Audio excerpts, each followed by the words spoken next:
2015 রোজ বুধবার বেলা 4টায় ভাদ্র মাসে জন্ম নিয়েছিল প্রত্যাশা। ভাদ্র মাসে জন্ম নেওয়া সকল নবজাতক সন্তানরাই নাকি ভাগ্য করে জন্মে। সত্যি আমার এই মেয়ের জন্মের পরে আমারও ঘরটা আলোকিত হয়ে গেছিল, আমার পরিবারের পুরো ভাগ্যটাই পরিবর্তন হয়েছিল।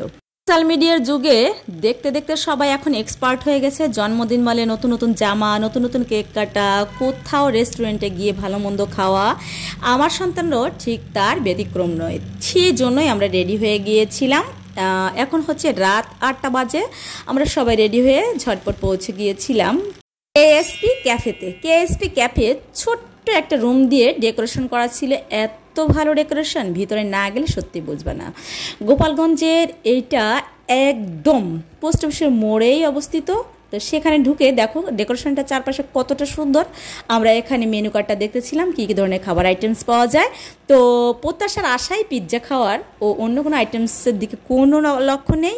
তো জাস্ট পিৎজার অর্ডার করেছিলাম, কিন্তু দুর্ভাগ্যবশত ওদের ওভেনের গ্যাস শেষ হওয়ার কারণে পিৎজাটা বানিয়ে দিতে পারেনি। তাই আমরা আবার চলে গিয়েছিলাম কাশফুল। গোপালগঞ্জে যদি কেউ আসো, এই কাশফুল দোকানটা পড়বে হচ্ছে কোর্টের একদম ঠিক পশ্চিম পাশে, রাস্তার পশ্চিম পাশে। যদি কেউ আসে এখানে অবশ্যই ট্রাই করবা, এখানে খাবারটা খুবই সুস্বাদু।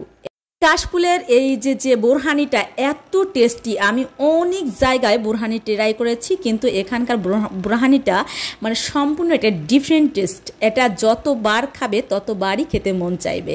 এখানে যে একটা বড়ই দেওয়া আছে দেখতে পাচ্ছ, ওটা আরও বেশি টেস্টি। সত্যি তোমরা আসলে এখানে ট্রাই করবা খাওয়ার জন্য।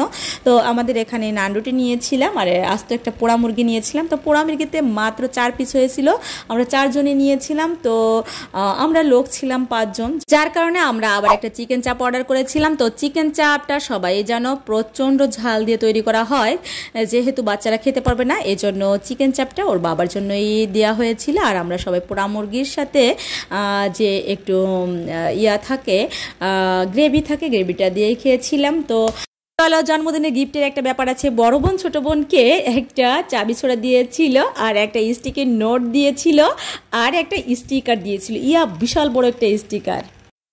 টুকটাক কিছু উপহার ছিল প্রত্যাশার জন্য, যাই হোক সেটা আর ভিডিওতে বললাম না। তো প্রত্যাশার এই জন্মদিনে আমরা রাতে ডিনারটা করেছিলাম, এই যে রুটি, তারপরে পোড়া মুরগি, তারপরে তোমার ছেপেনা, তারপরে মিষ্টি, এসব দিয়ে আমরা রাতে ডিনারটা সেরে নিয়েছিলাম। আর জন্মদিনটা এভাবেই পালন করেছিলাম। তো আপনারাও নিশ্চয়ই আপনাদের সন্তানদের জন্মদিন পালন করেন, কে কোনভাবে পালন করতে অনেক বেশি পছন্দ করেন অবশ্যই কমেন্টে জানিয়েন। আচ্ছা, আপনারা যারা অনেক বেশি আমাকে পছন্দ করেন, অনেক বেশি ভালোবাসেন, তারা অবশ্যই কমেন্টে জানিয়ে যাবেন যে দিদি আজকের ভিডিওটা এখানের এই অংশটুকু ভালো লেগেছে।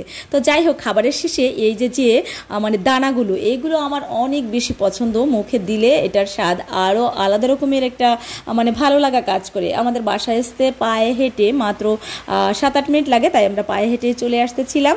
তো ভালো থাকবেন, সুস্থ থাকবেন, আপনাদের সাথে দেখা হবে নেক্সট কোনো ভিডিওতে। Bye bye, take care.